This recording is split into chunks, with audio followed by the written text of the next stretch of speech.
are we? Welcome to episode 11 in my series of videos on zonal marketing, a brand new model which uses the tactical lessons taken from football management to help you to understand, plan and measure your marketing activity effectively. I'm Simon Vincent, the marketing tactician, and in this episode, the third of 4 videos that will focus on marketing tactics, I'm going to be exploring how to build a marketing mix around a product that's in low supply. Perhaps because it's personalised, extremely niche, or perhaps maybe the company is very small. I'll explain how to structure your marketing efforts to create a brand that customers lust over and a company that they will want to buy from almost no matter what the product. In the last 2 episodes on tiki-taka and counter-attacking marketing respectively, I had approached 2 of the traditional approaches to marketing. Essentially, how market leaders keep themselves top of mind and convince customers to buy their products. And then how very often their nearest challenger will build brand equity from the ground up until they become the market leader in their sector. For an in-depth look at either of these 2 approaches, try episodes 9 and 10 in the Zonal Marketing playlist. But in this session and the next, we're going to be looking at 2 renegade or fringe approaches to both football and marketing tactics, which, though they both have old roots, have come back into fashion in the last few years as technological, analytical and, yes, tactical changes have taken place in both marketing and football. Like tiki-taka and counter-attacking, both play with the concepts of space and possession, but in subtly different ways. Today, we'll deal with the Gegenpressing approach, which was made popular by Jurgen Klopp in the football realm, and I'll compare that to the marketing tactics of luxury brands and also streetwear brand Supreme.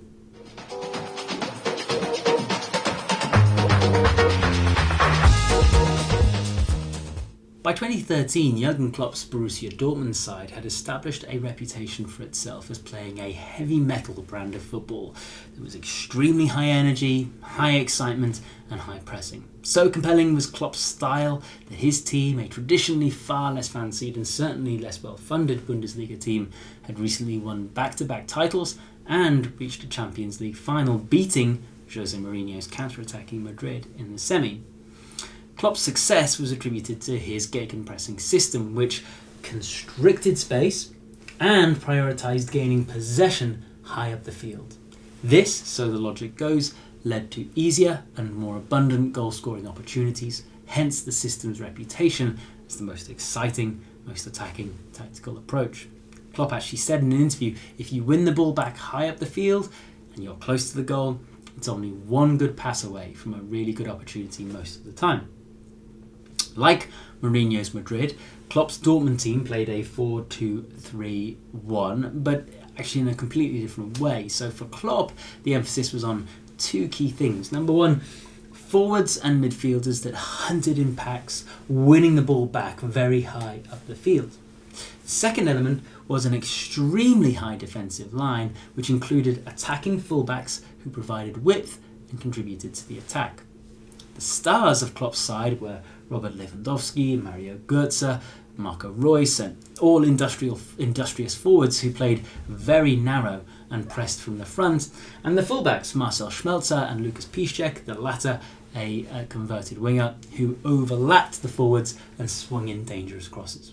It's a system that Klopp replicated in his early days at Liverpool, albeit with a slightly different formation much of the time, and that, due to his charisma and organisation, has arguably helped turn players who'd been seen as limited at other clubs or earlier in their careers, players such as Mohamed Salah and Jordan Henderson, become superstars.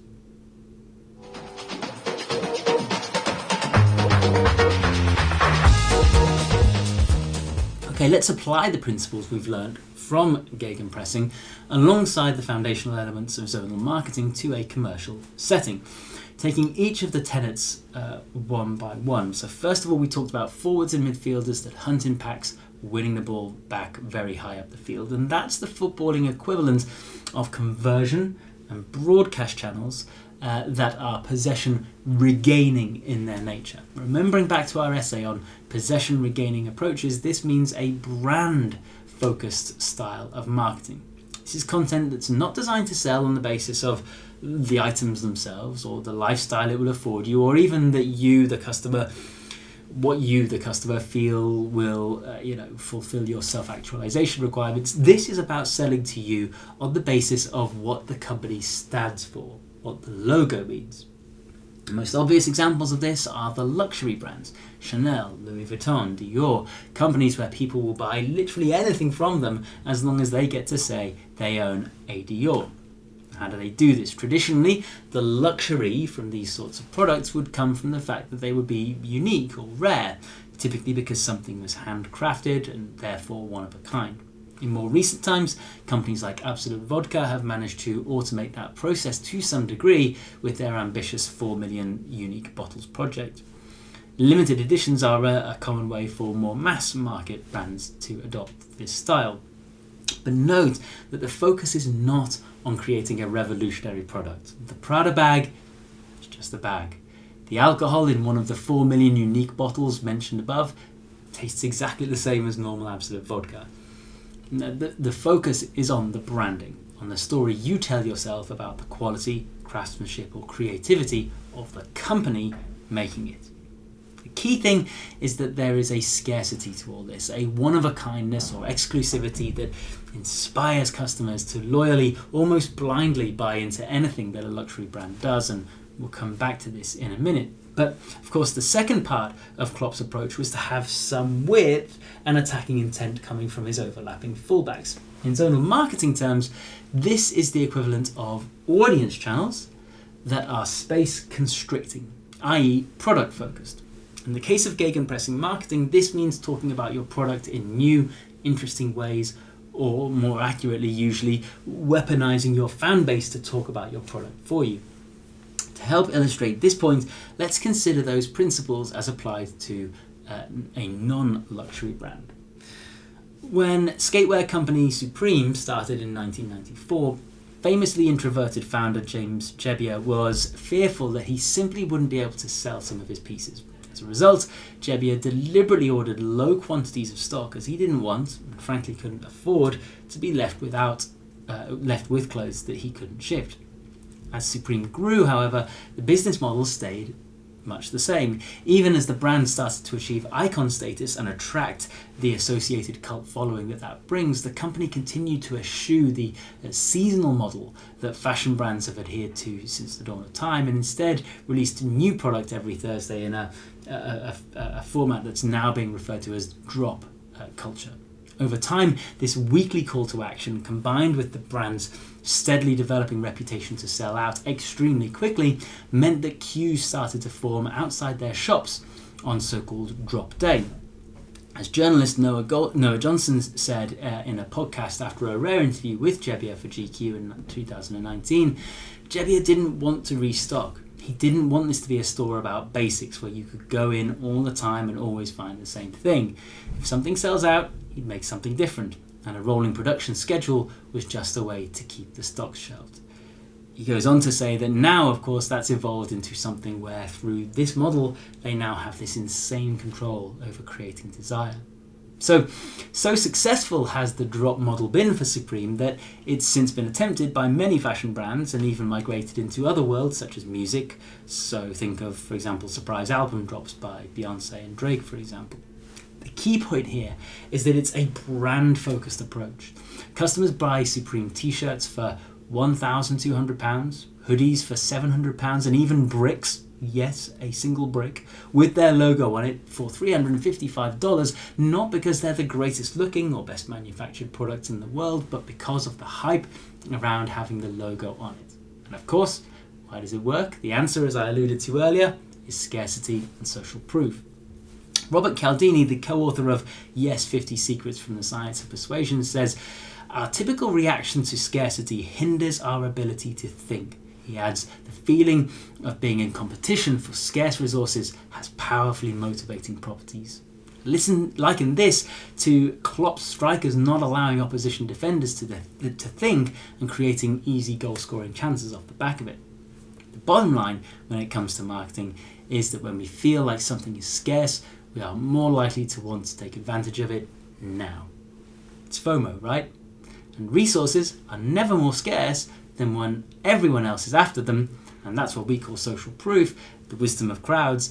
the sense that if everybody else wants it, it must be good. And that leads us to the second crucial part of the Gegenpressing marketing mix. Supreme's drop phenomenon would be nothing without the support from their audience channels. Here, we're talking about collaborations, and no brand is a master of the collab more than Supreme. Doing a collaboration, the focus returns to the products themselves, with the emphasis on the creative slant that the adjoining party lends to it. So collabs are audience channels because the brand surrenders control over the message, they surrender the brand, in an attempt to make you look at the product in a fresh way. Co-creating product with brands like Comme des Garçons or Lacoste or Nike or Timberland or Louis Vuitton has not only done a great job of keeping eyeballs on the actual thing that Supreme sells, space-constricting product content, but has also broadened Supreme's reach into the fan bases of those other brands, adding width to their marketing mix. So bringing it back to the point of tactics, why do brands of all kinds choose gegenpressing marketing? What's the thing that's stopping potential customers from buying their product or becoming part of a tribe?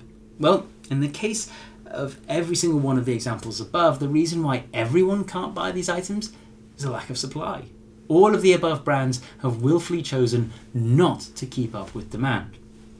Limitations in stock are often seen as a negative for startup and scale-up businesses, especially if they have investors for whom pure numbers of sales are often a key marker of viability or success. Young company owners too get excited by small amounts of success and are desperate to scale so that they can meet demand. However, if, like Supreme, you can maintain a high level of exclusivity through keeping supply low, you can actually charge considerably more and build a highly valuable brand in the process. In summary, gegenpressing marketing works for companies that have lower levels of product to shift, either because they're a small operation, because their product is niche, or because what they create tends to be personalised, unique, or extremely high quality. It is effective in selling product very quickly and at a higher price point.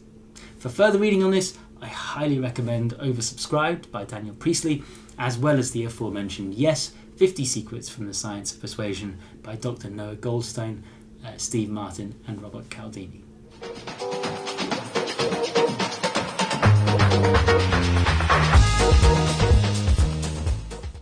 Okay, that's all for today. Check back here for a new video every week, each one explaining another part of the marketing process through a footballing lens. If you're enjoying what you're watching, please do like and comment. And while you're at it, why not tell your mates to tell their mates? After all, we all have a duty to share these things we know so that we may improve the lives of others. I am available for speaking gigs, training sessions and client work. If you'd like to talk to me about any of that, you can do so by visiting x-cmo.com. In the next session, I'll be talking about the fourth and final marketing tactical approach, Catenaccio. I'll be explaining what it is, what kinds of companies use it, and to solve what kinds of problems, of course, and how you can organise your channels, targeting and content to get the most out of that approach too. Until then, thank you for joining me for this episode of Zonal Marketing, and I'll see you next time.